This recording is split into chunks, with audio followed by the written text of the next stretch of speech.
Friends, आज के video में मैं आप लोगों से डिस्कस करने वाली हूँ लिटरेरी टर्म्स के ही आगे के नोट्स। इसके पहले मैंने आप लोगों को सोनेट तक लिटरेरी टर्म्स एक्सप्लेन भी कर दी हैं और समझा भी दी हैं। तो आगे हम सोनेट के आगे की लिटरेरी टर्म्स को पढ़ने वाले हैं आज के वीडियो में। ये ध्यान रखिएगा कि ये सारी की सारी लिटरेरी टर्म्स आपके कोर्स में काफ़ी इंपॉर्टेंट हैं और इनमें से कई क्वेश्चंस भी आते हैं। और मेरा फेवर ये होता है कि लिटरेरी टर्म्स वाली यूनिट और लिटरेरी हिस्ट्री वाली यूनिट को आपको कभी भी नहीं छोड़ना चाहिए एग्जाम में प्रिपेयर करते वक्त भी। तो ध्यान रखिएगा। अभी हम बात करते हैं सोनेट तक मैंने आपको समझा दिया है। आज जिस लिटरेरी टर्म को हम डिस्कस करेंगे वो है कंसीट। कंसीट का मतलब होता है जबकि दो असमान चीज़ों की हम तुलना करें और उनका एक विस्तृत विश्लेषण दें, तुलनात्मक। सिमिली और कंसीट में माइनर सा अंतर होता है। सिमिली के अंदर हम बस दो चीज़ें समान हैं ये बताते हुए बात खत्म कर देते हैं। जैसे हमने कहा oh my love is like a red red rose, मेरी बिलवेड कैसी है, लाल गुलाब के फूल जैसी है। यहाँ पर कंपैरिजन किया, सेंटेंस कंप्लीट है। परंतु अगर हम इसी कंपैरिजन को आगे विश्लेषण देते चले जाएं कि इस कारण से ऐसा है, वो ऐसी है, उसके अंदर गुलाब वाली या फूल वाली और क्या क्या क्वालिटीज़ है, जब पोइट विस्तृत स्तर पर इस बात को खींचने लगे या एनालाइज बढ़ा दे, अपना एनालिसिस बढ़ा दे, तो वो कंडीशन कहलाती है कंसीट। देखिएगा नोट्स को। इट इज़ डिराइव्ड, ये शब्द लिया गया है इटालियन वर्ड कॉन्सेटो से, विच मीन्स कंसेप्शन, जिसका मतलब होता है conception. It is a fanciful image, ये एक फैंसीफुल इमेज है, स्पेशली एन इलेबोरेट और स्टार्टलिंग एनालॉजी। विशेष रूप से ये एक इलेबोरेट और स्टार्टलिंग एनालॉजी है। एनालॉजी यानी होता है विश्लेषण, स्टार्टलिंग चौंका देने वाली। There are two kind of conceit, conceit दो प्रकार की होती है। पहली पेट्रार्कन कंसीट, एक तो होती है पेट्रार्कन कंसीट। इसे पेट्रार्क नामक पोइट ने दिया था, इसलिए इसे पेट्रार्कन कंसीट कहा जाता है। It is a conventional comparison, ये एक परंपरागत तुलना है, imitated from the love sonnet of Italian poet Petrarch, जिसे कि इटालियन पोइट पेट्रार्क के लव सोनेट से लिया गया है। दूसरी जो है वो है metaphysical conceit. It is a comparison, metaphysical conceit generally metaphysical poets की पोएम्स में देखने को मिलती है, जो कि अपना विश्लेषण बहुत लंबा चौड़ा करते हैं तुलना का। It is a comparison that is elaborate, ये एक ऐसा कंपेरिजन है जो कि विस्तृत है, एक्सटेंडेड है, स्टार्टलिंग चौंका देने वाला है। It is between two objects, ये दो वस्तुओं के बीच में है, विच आर डिसिमिलर अपेरेंटली, जो कि स्पष्ट रूप से अलग अलग हैं, डिसिमिलर हैं। Oh stay two lives in one flea, ये जॉन डन की पोयम है फ्ली, उसका एग्जाम्पल है जिसमें लवर और बिलवेड के बीच में एक कन्वर्सेशन चल रहा है, जिसमें लवर बिलवेड से कह रहा है कि before marriage relationships are not harmful, पर बिलवेड कहती है नहीं ऐसा नहीं है। इस बीच में ही क्या होता है, एक मच्छर आता है और लवर और बिलवेड दोनों को काट लेता है। तब पोइट बहुत खूबसूरत और विस्तृत सा वर्णन करते हुए बिलवेड को बताता है कि देखो इस मच्छर के अंदर हम दोनों एक हैं, ये मच्छर नहीं है, हमारा मैरिज बेड है, हमारा मैरिज टेम्पल है। वो कहता है कि बिलवेड जब उसे मारने की कोशिश करने लगते हैं तो तुम जब मर्डर करोगी इसका, सॉरी इस मच्छर को जब तुम मारोगी तो तुम मर्डर की, सुसाइड की और किलिंग की, तीनों चीज़ों की दोषी हो जाओगी, क्योंकि इसके अंदर तीन जीवन हो गए हैं। इस तरीके की जो तुलना होती है विश्लेषणात्मक, उसे कहा जाता है मेटाफिजिकल कंसीट। आगे देखते हैं रिदम। नेक्स्ट जो हमारी फिगर ऑफ स्पीच है वो है रिदम। रिदम क्या है? In language the sense of movement. Rhythm का मतलब होता है जब भी हम कोई पैराग्राफ बोल रहे हैं या कोई पोयम बोल रहे हैं तो उसके वर्ड्स को कितने उतार चढ़ाव के साथ, कितना जोर दे करके कुछ शब्दों को और कुछ शब्दों को बिना जोर दिए जब हम बोलते हैं, तो ये सिचुएशन कहलाती है रिदम। स्ट्रेस्ड और अनस्ट्रेस्ड सिलेबल्स के आधार पर निर्धारित की जाती है। देखिएगा नोट्स को।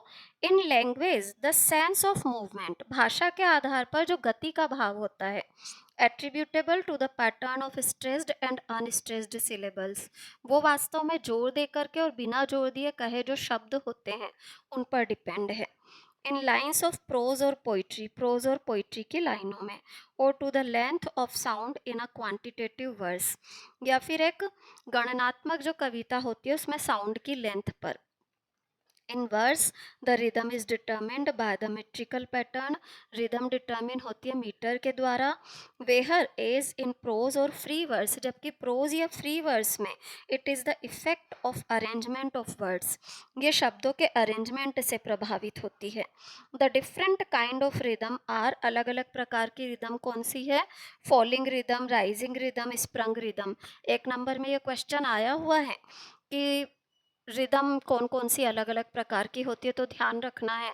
उसके अलावा कंसीट कितने प्रकार की होती है, तो पेट्रार्कन और मेटाफिजिकल 2 प्रकार की होती है. ये सारी चीज़ें आपको एक नंबर के हिसाब से ध्यान रखनी है. नेक्स्ट आ जाइए रेनेसा पर. रेनेसा का मतलब है जबकि क्लासिकल आर्ट और लिटरेचर को फिर से जीवित करने की कोशिश की गई, उस एरा को कहा जाता है रेनेसा काल. इस समय में, पुराने समय में जो कला के प्रति लोगों का रवैया हुआ करता था, उस रवैये को फॉलो करने लगे थे राइटर्स और आर्टिस्ट्स. तो उसी चीज़ को डिस्कस किया गया है रेनेसा के अंदर.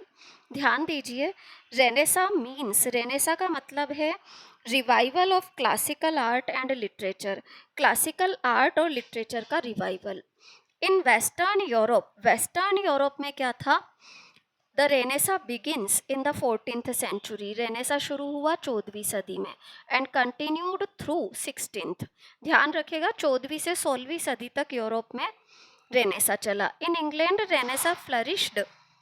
और इंग्लैंड में रेनेसा कब से कब तक रहा?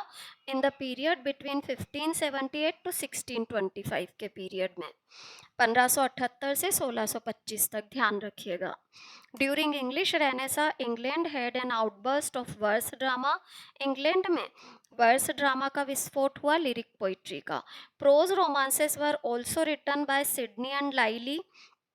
प्रोज रोमांस लिखे गए सिडनी और लाइली के द्वारा. Great poetry of epical nature were produced. महान कविताएं जो कि एपिकल या महाकाव्य वाली गुणों को रखती थी, वो प्रोड्यूस की गई एडमंड स्पेंसर के द्वारा. English essay began by Sidney, Spenser, Shakespeare. English essay Sidney, Spenser, Shakespeare सब ने शुरू किए. The great English dramatist of this period. इस समय के महान इंग्लिश ड्रामेटिस्ट कौन कौन थे? किड थे, मार्लो थे, शेक्सपियर थे. Because of a great production lyrics of lyrics, England came to be called. और लिरिक्स का इतना ज़्यादा प्रोडक्शन होने के कारण इंग्लैंड को क्या कहा जाने लगा? नेस्ट ऑफ सिंगिंग बर्ड्स कहा जाने लगा. रेनेसा काल में इंग्लैंड को नेस्ट ऑफ सिंगिंग बर्ड्स क्यों कहा गया था? इसलिए कहा गया था क्योंकि यहाँ पर लिरिक्स बहुत ज़्यादा लिखी जा रही थी. इसके बाद हमारी नेक्स्ट जो लिटरेरी टर्म आती है वो है रेस्टोरेशन. रेस्टोरेशन वास्तव में स्टुअर्ट लाइन का फिर से सिंहासन पर बैठना या चार्ल्स टू का फिर से सिंहासन पर आने के बाद लिटरेचर में किस किस प्रकार के परिवर्तन आए या लिटरेचर को क्या फीडबैक मिली, ये सारी चीज़ों को डिस्कस किया गया है रिस्टोरेशन एरा के अंदर. तो ध्यान दीजिएगा नोट्स पर. This period takes its name from the restoration of Stuart line. Stuart के लाइन का फिर से रेस्टोर होने को ये पीरियड बताता है.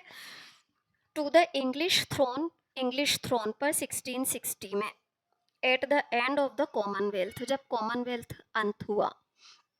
It is regarded as lasting until 1700. और 1700 तक चला, यानी कि 1660 से 1700 तक का इसका समय काल है. रेनेसा का समय काल है 1578 से 1625 और रेस्टोरेशन का समय काल है 1660 से 1700. ध्यान रखिएगा इन डेट्स को, क्योंकि डेट्स जब भी एक नंबर में पूछी जाती है बच्चे जनरली कंफ्यूज होते हैं, उन्हें याद ही नहीं रहती है. The अर्बेनिटी with लाइसेंटियसनेस. लाइसेंटियसनेस स्वतंत्र व्यवहार, उच्छृंखल या अत्यधिक फ्री व्यवहार जो होता है उसे लाइसेंटियसनेस बोलते हैं. अर्बेनिटी शहरीपन, विट बुद्धि, लाइसेंटियसनेस स्वतंत्र व्यवहार. Of the life centering on the court पर आधारित जीवन, वर इट्स फीचर्स, इसके प्रमुख गुण रहे. The theatres come back to vigorous life. Theatres बहुत शक्तिशाली जीवन को पा गए after revocation of the ban. जो वो बेन था जो उन पर लगाया गया था उसे हटा दिया गया, रिवोकेशन, बाय प्योरिटन्स इन 1642. 1642 में जो बैन लगाया गया था थिएटर्स पर वो हट गया। Etherege, Wycherley, Congreve and John Dryden were famous writers of this period. Etherege, Wycherley, Congreve, John Dryden famous writers रहे इस समय के। ड्राइडन डेवलप्ड कर लीजिएगा। Dryden developed comedy of manners and restoration comedy, इसको डेवलप किया। Dryden, Otway and other playwrights, Dryden, Otway और अन्य नाटककार जो थे, Otway and other playwrights developed, इन सब ने विकसित की an another kind of tragedy, एक और प्रकार की ट्रेजेडी जिसे कि हेरोइक ड्रामा कहा गया। अच्छा ध्यान रखिएगा, रेस्टोरेशन पीरियड के सबसे प्रमुख राइटर जॉन ड्राइडन थे और जॉन ड्राइडन ने रेस्टोरेशन कॉमेडी या कॉमेडी ऑफ मैनर्स दी। ये दोनों चीज़ें याद रखिएगा एक नंबर के हिसाब से भी, और आगे भी लिटरेरी टर्म या जो भी आप लिटरेचर में जब आगे करियर बनाते हैं या आगे बढ़ते हैं तो ये चीज़ आपको ध्यान होनी चाहिए कि जॉन ड्राइडन रेस्टोरेशन एरा के सबसे फेमस राइटर्स थे और उन्होंने कॉमेडी ऑफ मैनर्स दी थी। आगे देखिए, Dryden was major literary figure of this period, underline कर लीजिएगा। Samuel Butler, Samuel Pepys, sir William Temple, John Bunyan, John Locke were famous writers of this period. ये सब इस समय के फेमस राइटर्स हैं, पर सबसे फेमस जॉन ड्राइडन थे। नेक्स्ट जो फिगर ऑफ स्पीच आती है वो है सेटायर। सेटायर का मतलब होता है जबकि जरा सी बात को बहुत बड़ा चढ़ा करके हास्य के अंदाज में प्रस्तुत किया जाए और साथ ही साथ में उस जरा सी बात के पीछे छुपी हुई कोई सामाजिक कमी, व्यक्तिगत कमी, राजनीतिक व्यवस्था पर कटाक्ष, इस तरीके के प्रयास किए जाए तो ये कहलाता है सेटायर। सेटायर पढ़ते हैं नोट्स को, आप देखिए। Satire is a literary art, ये एक कला है साहित्य की। Diminishing a subject by making it ridiculous, इसमें क्या करता है, विषय को बहुत छोटे लेवल पर ले जाया जाता है, बहुत छोटे लेवल पर ले जाया जाता है, इसे रिडिक्यूलस बना दिया जाता है और इवोकिंग और चौंका देने वाला, भावनाओं को प्रेरित करने वाला बना दिया जाता है, चौंका देने वाला। Amusement to evoking towards the attitude of amusement, मनोरंजन का एटीट्यूड अपनाया जाता है। कंटेम्प्ट, नफरत का, एंड कंटेम्प्ट नफरत या चिड़चिड़ाहट, इंडिग्नेशन गुस्सा, स्कॉर्न तिरस्कार, इस भाव को उत्पन्न कर लिया जाता है, ये ध्यान रखिएगा। Some critics divide satire in informal satire and formal satire, कुछ क्रिटिक्स सेटायर को दो पार्ट में बांटते हैं, एक तो औपचारिक, दूसरा अनौपचारिक। इन फॉर्मल सेटायर, औपचारिक वाली जो सेटायर होती है, the satiric voice speak out in the first person, उसमें सेटायरिक वॉइस फर्स्ट पर्सन में बात करती है। इनफॉर्मल या इनफॉर्मल सेटायर, औपचारिक वाली जो सेटायर होती है उसमें सेटायरिक वॉइस फर्स्ट पर्सन यानी कि आई वी इनके माध्यम से बात करती है और कहानी कहती है, कई बार नरेशन करती है to a character within the work itself, और इसमें जो है उस चरित्र से बात की जाती है जो कि काम के अंदर है। Informal satire is cast in the form of a narrative, informal satire को एक कथावाचन के रूप में प्रस्तुत किया जाता है इंस्टीड ऑफ डायरेक्ट एड्रेस के बजाय।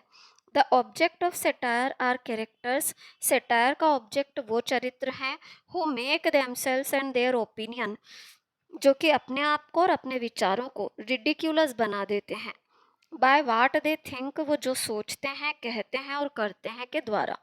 It is made more ridiculous by the author's comments, और ये और ज़्यादा रिडिक्यूलस तब हो जाता है जबकि ऑथर कमेंट करता है और उसकी नैरेटिव स्टाइल के कारण। इसके बाद जो नेक्स्ट फिगर ऑफ स्पीच हमारे है वो है comedy.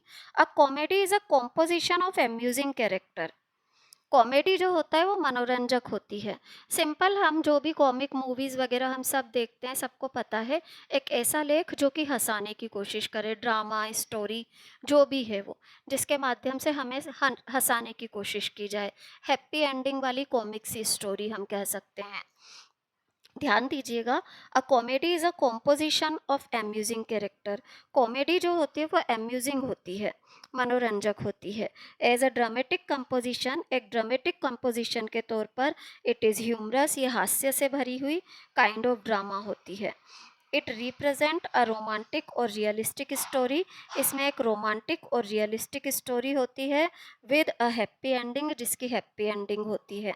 The principal aim of comedy, comedy का जो प्रिंसिपल एम है is to amuse with verbal humour, वो है मनोरंजन प्रदान करना शाब्दिक व्यंग्य के द्वारा। सेटायर, वही व्यंग्य म्यूजिक और डांसिंग के द्वारा। Comedy is a gift of ancient Greece, comedy जो है प्राचीन यूनान का तोहफा है। The great writers the great writers of the great writers of ancient Greece के जो महान राइटर्स हैं ग्रीस कॉमेडीज के, वर कौन कौन से हैं? क्लाउड है, वेस्प्स है। Then comedy went out of fashion, इसके बाद कॉमेडी फैशन से बाहर हो गई। It was revived by GB Shaw, फिर इसे नया जीवन किसने दिया? जीबी शो ने, वाइल्ड ने एंड मोहम ने इन मॉडर्न एज, आधुनिक युग में। यहाँ पर हमारी सारी लिटरेरी टर्म्स के नोट्स कंप्लीट होते हैं जो बीए फर्स्ट ईयर वाले बच्चों के कोर्स में है। इसके बाद हम जो डिस्कस करेंगे वो है लिटरेरी हिस्ट्री। आपके कोर्स में 3 लिटरेरी हिस्ट्रीज़ है, एक तो मेटाफिजिकल पोइट्री है, एक आपको नियो क्लासिकल एरा दे रखा है और एक एलिजाबेथन एरा। कोशिश करूँगी कि इनका वीडियो कल ही आप लोगों को डाल दूँ। और इसके अलावा भी आपको कुछ भी मेरे से कन्फ्यूज़न पूछने हो तो कमेंट बॉक्स में कमेंट डालिए। वीडियो अच्छा लगा हो तो लाइक, सब्सक्राइब और शेयर कीजिए। Thank you everyone.